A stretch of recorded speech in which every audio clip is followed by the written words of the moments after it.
Would you rather accidentally give your football idol a career-ending injury Oh, God. or miss a penalty in a World Cup final? Dude, that's horrible. That's like two of the worst things that could possibly happen. Breaking Thierry Henry's leg or like missing in a World Cup final against France.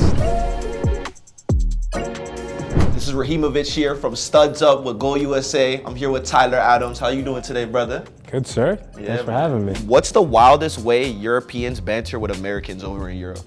They just call us fat. They call us fat. They just call us fat. Everyone just says you're fat. Like, they're like, why you guys eat so much fast food and stuff like that? And you drive by McDonald's in the UK or in Germany and it's packed. It's the same thing, you know what I mean? But yeah. They be acting like they don't go get their 12 a.m. Mackies. That's right. Yeah. Where would Inter Miami finish as an EPL team? Oh, nah. Oh my God. Nah, high. I mean, like, whenever you try to make these comparisons and stuff like that, like, the Prem top to bottom is by far the most competitive league. I mean, it's not even close. Like, even watching this year, like, teams like Nottingham, Everton, that are obviously very good teams, struggle to stay up. I mean, even our team in the beginning of the league, we didn't win 5 games. We lost the first 5 games, and at that point we were struggling. Everyone was like, "You're gonna get relegated," and then we went on like a 8-game win streak or something like that, crazy, which was nice. But it doesn't always happen like that. Do you know what I mean? So even you saw Crystal Palace, like Chris Richards' team, like they were struggling for a long time, and then they went on a run at the end of the season. They finished 10th. Like, there's just too many good teams in the middle of the table that you wouldn't finish high. What's the most disrespectful way to score a goal?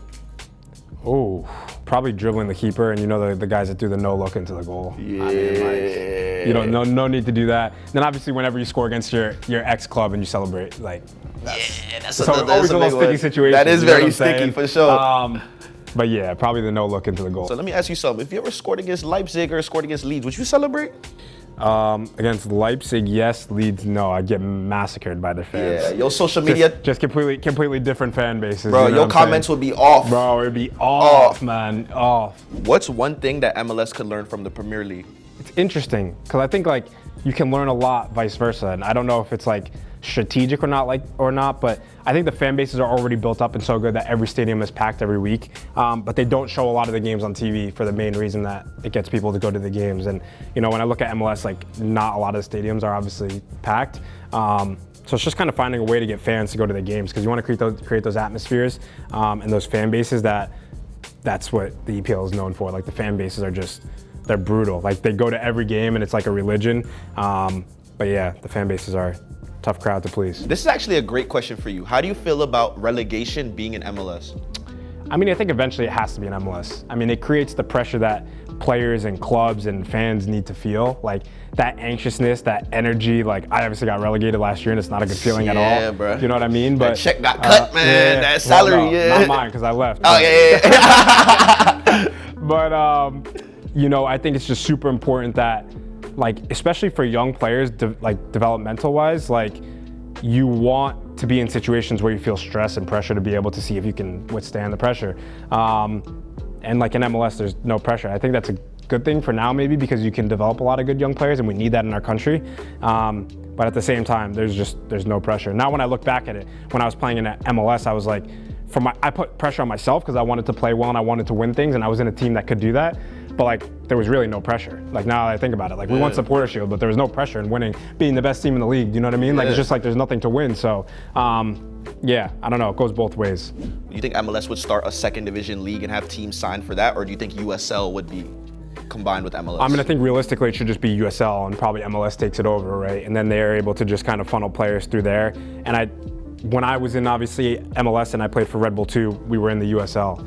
And I always liked that the best, because you were playing against probably the best players that weren't good enough for MLS. And now my brother plays in MLS Next Pro for Red Bull 2. And I look at the competition, I'm just like, dude, my Red Bull 2 team would have beat you guys 10-0. 10-0. Like, they're playing like 13, 14-year-olds, and I'm like, I mean, it's good for those 13, 14-year-olds, but what are you really doing? You know what I'm saying? Like, when I played academy, like, I just wanted to have fun. Like, I was playing with my boys, traveling up to games on the weekends, maybe sometimes playing up in age group. But like, for him, like, he's a 22-year-old. Like, you shouldn't really be playing with 14-year-olds and vice versa. Do you know what I mean? Like Kevin Sullivan playing against your brother is kind of insane. I mean, he came in the game when they played Philly. Yeah. And I was like, what's happening right now? Like, should he like be playing with? But to be fair, he is a baller though. He's a baller though. I haven't watched any of him, and I'm sure he's an amazing player. But it's just like, what is that really preparing you for as a 14-year-old? Do you know what I mean?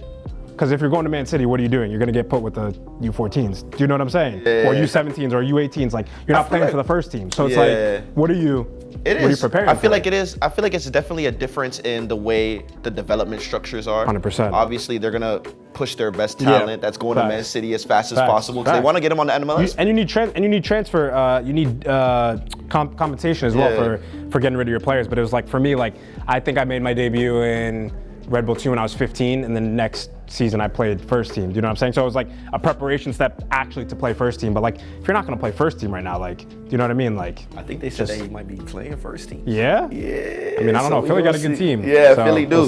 We'll see. But Would you rather forget what it was like to play soccer as a kid with your friends, or forget what it's like to play soccer as a pro? Forget what it was like to play soccer as a pro. For Really? sure. Yeah, without a doubt, man. Shit, I appreciate you, bro. We have some good memories Bro, growing up, bro. playing as a kid, those are the best memories, bro. That's why you played soccer. Do you know what I'm saying? Yeah. Like, to get to the point of playing pro, like, now, like, yeah, I make amazing memories playing pro, but like, my memories with Weston are always gonna be more valuable, like, as I was a kid, getting to that stage than they were now. Like, yeah, we just do the same shit, you know what I'm saying? Like, we both earn money, we both can go to the same restaurants, we both can go buy things, like, you know what I'm saying? Like, Yeah, for as sure. a kid, bro, you dream of, like, achieving that. Yeah. Now that you achieve it, it's like, you I'm not gonna lie, work hard though. for it, but I'm not gonna lie though, the restaurants that you took me to in Leeds were pretty good, so that'd be kind of tough to forget. oh yeah, Cause you're that, welcome. yeah. You're welcome. The guy made me pay. Hey man, he offered, you know what I'm saying? Hey, cocktails and Wagyu steak, couldn't say no, like, you know. Would you rather end your career tragically with the best club in the world, or end your career as a hero at your childhood club? So it'd be Red Bulls. Yeah, childhood club. Yeah? Yeah, of course. Lifetime at Red Bull? I mean, I don't think I'll go back to Red Bull, but you never know. You never know. Maybe. I loved it there. But I don't think that it works like that. Like, when you go back to MLS, like, normally you just don't end up going back to the same club you were at, obviously. But I'd love to go back. That'd be cool. Play with my brother, possibly. Would you rather accidentally give your football idol a career-ending injury, Oh, God. or miss a penalty in a World Cup final? Dude, that's horrible. Like, that's like two of the worst things that could possibly happen. That's like breaking Thierry Henry's leg, or like missing in a World Cup final against France. Do you know what I mean? It's just like, oh my God, yeah, this is a tough one, bro. how old is he? Thierry Henry? Yeah. He's at his peak. Oh. And end his career. Yeah. You said, nah, I couldn't end someone's career, man. That'd be tragic. Yeah, that's you gonna miss the tragic. pen? Yeah, I guess. That one's gonna hurt, but you got the boys to back you though, you know? Gotta turn the comments off, bro. What's a single moment in your career you wish you could relive again? Relive again. I mean, I don't care to relive any moment, to be honest with you. But scoring against Mexico in this most recent final. Ooh, I was there for that one. Yeah, where, I mean, I don't really, like, it's not about the goal, but it's just like playing in front of my son for the first time. So that was obviously special. Yeah, you know man. what I mean? So celebrating, bringing him on the field to lift the trophy after the game was cool. As your son gets older, what's one thing that you hope he takes from you as he watches you play, as a person or as a player? Poof. Deep. Shit, that's tough, man. I mean, there's so many things that I want him to learn for himself, but if there's one thing that he could take from me, it's just the work ethic and mentality to continue to work hard in whatever you do. So I don't care if he plays sports or whatever he wants to do, you know what I'm saying? But as long as you put forth your best foot forward, 100% work ethic, you can never go wrong with that. What was it like when the guys met him for the first time? Oh, they loved him. Christian's mom actually stole him. Like, at the game, like, she wouldn't give him to anybody. And then Christian is like obsessed with babies because obviously his sister just had one. So yeah, they were just obsessed with him, which is good. Now he's rolling over like crazy though. So went to the bathroom the other day. This guy did like 3 rolls. I came back, I was like, what the fuck? Where the fuck are you going, bro? Guy's rolling everywhere. Yeah. It's crazy. Yeah, he's like a little baby strong. armadillo. He's strong, man, yeah. And as you're kind of building your brand and continuing to do so, I've seen those steps that you've been taking, you know. What are some other things that you want to attach to your brand, you know, personally? What are you passionate about beyond the pitch? Yeah, I mean, I think essentially when everything comes together, and especially when I start to make the move back to MLS, whenever that happens one day, you know, building a foundation is super important to me and valuable to me. Where I came from in New York, people probably aren't that familiar with it, but it's not doesn't have the best communities, so to speak. We have some great areas, we have some not so great areas, and I want to continue to build the game from there because there's not many, soccer players that have come from my area, but there's a lot of good damn athletes there. So if you can give them the platform and the opportunity to do that, that's all I ever looked for. So, I was thankful for my parents for being able to make an hour-and-a-half commute each way to bring me to Red Bull, but how can we bring something closer to my area and to the people that don't have the reach to it? So I want to continue to build that, whatever steps it takes. It doesn't have to be tomorrow, but over the next 10 years in my career, like how can you, really emphasize that? For sure, man. We're very proud of you, brother. Thanks, bro. We're excited for you for this summer, for the future of your career. Me personally, as a brother of yours, Thanks, bro. appreciate you, fam. Appreciate you, Love, man. brother. Yes, sir. Yes, sir.